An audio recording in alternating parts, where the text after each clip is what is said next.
I found that nothing in life is worthwhile unless you take risks. Nothing. Nelson Mandela said, "There is no passion to be found playing small and settling for a life that's less than the one you're capable of living." Now, I'm sure in your experiences in school and applying to college and picking your major and deciding what you want to do with life, I'm sure people have told you to make sure you have something to fall back on. Make sure you got something to fall back on, honey. But I never understood that concept, having something to fall back on. If I'm going to fall, I don't want to fall back on anything except my faith. I want to fall forward. I figure at least this way I'll see what I'm going to hit. Fall forward. This is what I mean. Reggie Jackson struck out 2,600 times in his career, the most in the history of baseball. But you don't hear about the strikeouts. People remember the home runs. Fall forward. Thomas Edison conducted 1,000 failed experiments. Did you know that? I didn't know that. Because the 1,001st was the light bulb. Fall forward. Every failed experiment is one step closer to success. You've got to take risks, and I'm sure you've probably heard that before, but I want to talk to you about why that's so important. I got 3 reasons, and then you can pick up your iPhones. First, you will fail at some point in your life. Accept it. You will lose. You will embarrass yourself. You will suck at something. There's no doubt about it. And I know that's probably not a traditional message for a graduation ceremony, but hey, I'm telling you, embrace it, because it's inevitable. And I should know. In the acting business, you fail all the time. Early on in my career, I auditioned for a part in a Broadway musical. Perfect role for me, I thought, except for the fact that I can't sing. So I'm in the wings. I'm about to go on stage, but the guy in front of me, he's singing like Pavarotti, and I'm just shrinking. I'm getting smaller and smaller. So they say, "Oh, thank you very much, and you'll be hearing from us." So I come out with my little sheet music, and it was Just My Imagination by the Temptations. That's what I came up with. So I hand it to the accompanist, and she looks at it and looks at me and looks out at the director and was like, "All right." So I start, I'm going to sing. I'm like, "It's just my imagination once again, and they're coming away with me." And they're not saying anything, so I'm thinking I'm getting better. So I start getting into it. Running. They say, "Oh, yeah, thank you very much, Mr. Washington. Thank you." So I assumed I didn't get the job. But the next part of the audition, he called me back. The next part of the audition is the acting part of the audition. So I'm like, "Hey, okay, maybe I can't sing, but I know I can act."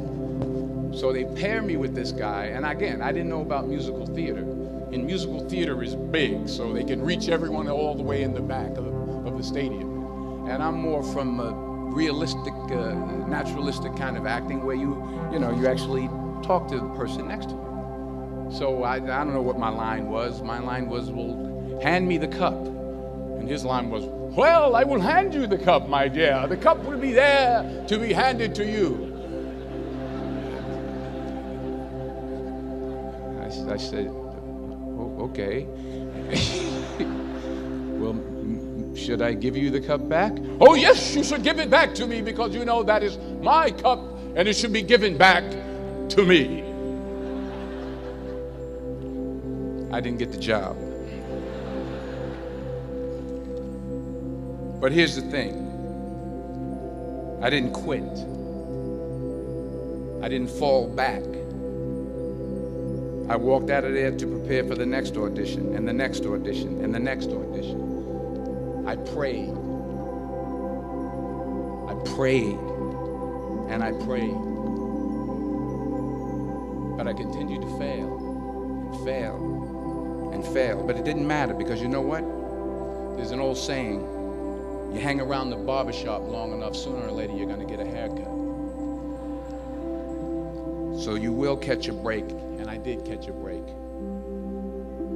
Last year, I did a play called Fences on Broadway. So someone talked about it. Won the Tony Award. And I didn't have to sing, by the way.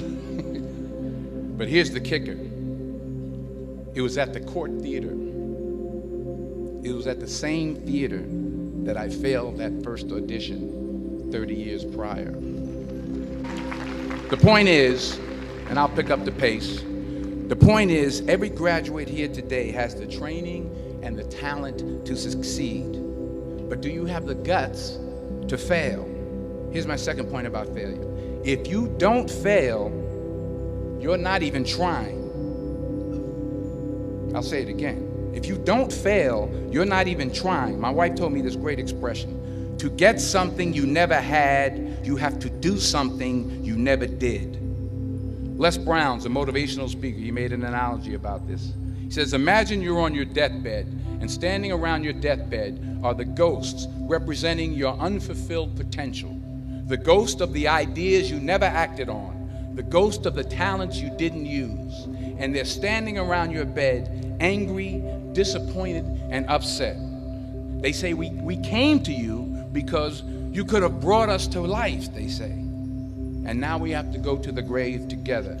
So I ask you today, how many ghosts are going to be around your bed when your time comes? You've invested a lot in your education, and people have invested in you. And let me tell you, the world needs your talents. Man, does it ever. I just got back from Africa like 2 days ago, so if I'm rambling on, it's because I'm jet lagged. I just got back from South Africa. It's a beautiful country, but there are places there with terrible poverty that need help. And Africa is just the tip of the iceberg. The Middle East needs your help. Japan needs your help. Alabama needs your help. Tennessee needs your help. Louisiana needs your help. Philadelphia needs your help. The world needs a lot, and we need it from you. We really do. We need it from you young people. I mean, I'm not speaking for the rest of us up here, but I know I'm getting a little grayer. We need it from you, the young people, because remember this. So you got to get out there. You got to give it everything you got, whether it's your time, your talent, your prayers, or your treasures. Because remember this, you will never see a U-Haul behind a hearse.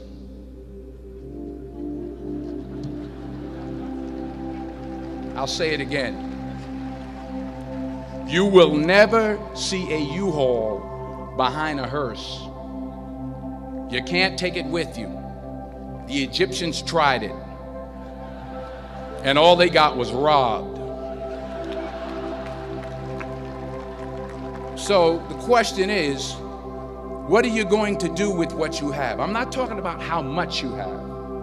Some of you are business majors. Some of you are theologians, nurses, sociologists. Some of you have money. Some of you have patience. Some of you have kindness. Some of you have love. Some of you have the gift of long suffering. Whatever it is, whatever your gift is, what are you going to do with what you have? All right, now here's my last point about failure. Sometimes it's the best way to figure out where you're going. Your life will never be a straight path. I began at Fordham University as a pre-med student. I took a course called cardiac morphogenesis. I still can't say it. Cardiac morphogenesis. I couldn't read it. I couldn't say it. I sure couldn't pass it. So then I decided to go into pre-law, then journalism.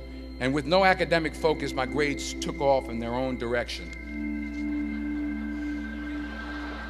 Yeah, down. I was a 1.8 GPA one semester, and the university very politely suggested that it might be better to take some time off. I was 20 years old. I was at my lowest point. And then one day, and I remember the exact day, March 27th, 1975, I was helping my mother in her beauty shop. My mother owned a beauty shop up in Mount Vernon. And there was this older woman who was considered one of the elders in the town. And I didn't know her personally, but I was looking in the mirror, and every time I looked at the mirror, I could see her behind me, and she was staring at me. She just kept looking at me. Every time I looked at her, she kept giving me these strange looks. So she finally took the dryer off her head and she said something I'll never forget. First of all, she said, "Somebody give me a piece of paper. Give me a piece of paper." She said, "Young boy, I have a prophecy, a spiritual prophecy."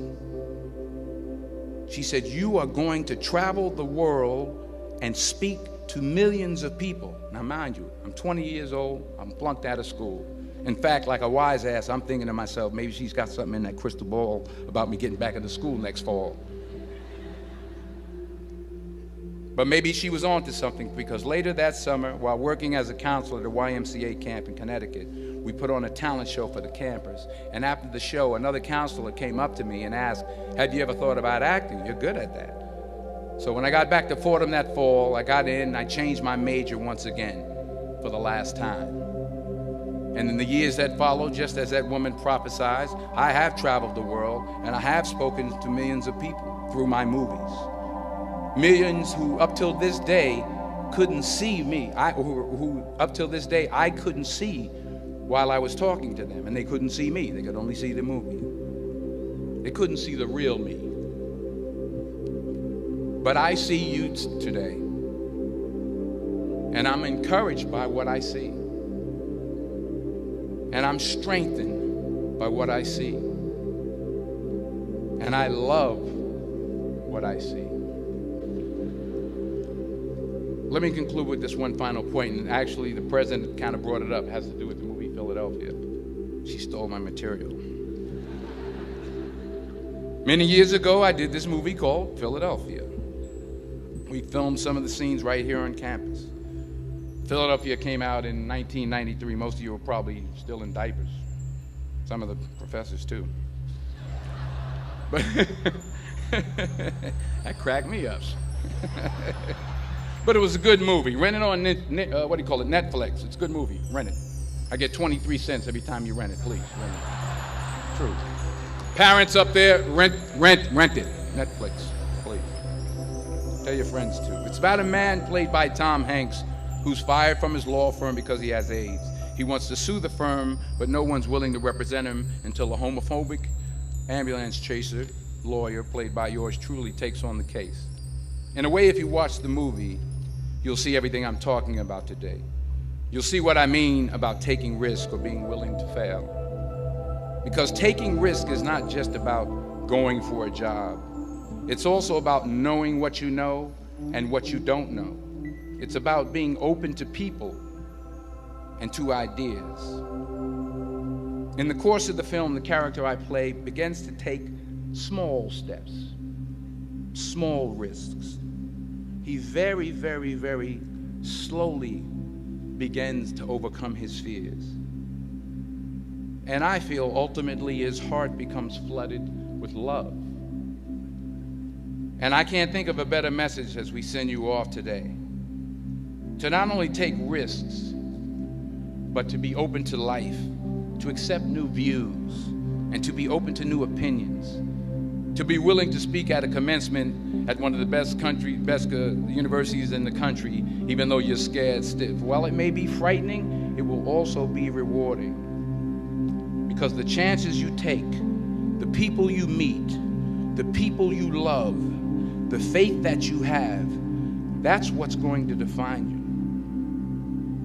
So members of the class of 2011, this is your mission. When you leave the friendly confines of Philly, never be discouraged, never hold back, give everything you got. And when you fall throughout life, and maybe even tonight after a few many glasses of champagne, remember this: fall forward.